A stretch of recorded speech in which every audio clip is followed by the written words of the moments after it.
മുനമ്പം ഭൂമി പ്രശ്നത്തിൽ വഖഫ് ട്രിബ്യൂണൽ കൊച്ചിയിൽ സിറ്റിംഗ് നടത്തി. മുനമ്പത്തെ ഭൂമി ഇഷ്ടദാനം കിട്ടിയതാണെന്ന നിലപാട് ഫാറൂഖ് കോളേജ് ട്രിബ്യൂണലിന് മുമ്പിൽ ആവർത്തിക്കുകയായിരുന്നു. ഭൂമി ഇഷ്ടദാനമാണോ പാട്ടത്തിന് ലഭിച്ചതാണോ എന്ന് ട്രിബ്യൂണൽ ചോദ്യം ഉന്നയിച്ചു. ഭൂമി സംബന്ധിച്ച 1902 രേഖകൾ ഹാജരാക്കാനും ട്രിബ്യൂണൽ നിർദ്ദേശം നൽകി.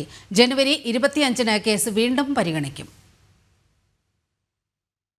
മുനമ്പം ഭൂമിയിലെ അവകാശം സംബന്ധിച്ച രേഖകൾ ഹാജരാക്കാനാണ് ട്രിബ്യൂണലിന്റെ നിർദ്ദേശം. സിദ്ദിഖ് സേട്ടിന് മഹാരാജാവ് ഭൂമി ഇഷ്ടദാനം നൽകിയതാണോ പാട്ടത്തിന് നൽകിയതാണോ എന്ന് കേസ് പരിഗണിക്കവേ ട്രിബ്യൂണൽ ചോദിച്ചു. ഭൂമി മഹാരാജാവ് പാട്ടത്തിന് നൽകിയതാണെങ്കിൽ മുനമ്പത്തേത് വഖഫ് ഭൂമി ആകില്ല. ഭൂമി സിദ്ദിഖ് സേട്ടിന്റെ അല്ലെങ്കിൽ കേസിന് തന്നെ സാധ്യതയില്ലെന്നും ട്രിബ്യൂണൽ അഭിപ്രായപ്പെട്ടു. ഭൂമിയുടെ അവകാശം വ്യക്തമാക്കാൻ 1902 രേഖകൾ ഹാജരാക്കാനാണ് നിർദ്ദേശം. എന്നാൽ മുനമ്പത്തെ ഭൂമി വഖഫ് തന്നെയാണെന്ന വാദമാണ് സിദ്ദിഖ് സേട്ടിന്റെ കുടുംബത്തിന്റെ അഭിഭാഷകൻ ഉന്നയിച്ചത്. രേഖകളെല്ലാം കൈവശമുണ്ട്, മുന്നാധാരങ്ങളും കൈവശമുണ്ട്. 1902 ഇഷ്ടദാനം കിട്ടിയതാണ് ഭൂമിയെന്നും അഭിഭാഷകൻ പ്രതികരിച്ചു. ഇത് വഖഫ് പ്രോപ്പർട്ടി ആണ് എന്നുള്ളതിന് 100% ഉറപ്പാണ്. 1952 ഞങ്ങൾക്ക് കിട്ടിയ ഭൂമി ഞങ്ങൾ ടൈറ്റിൽ ഡീഡോട് കൂടി ഞങ്ങൾ ഫറൂഖ് കോളേജിന് രജിസ്റ്റർ ചെയ്ത് കൊടുത്ത ഭൂമിയാണ്.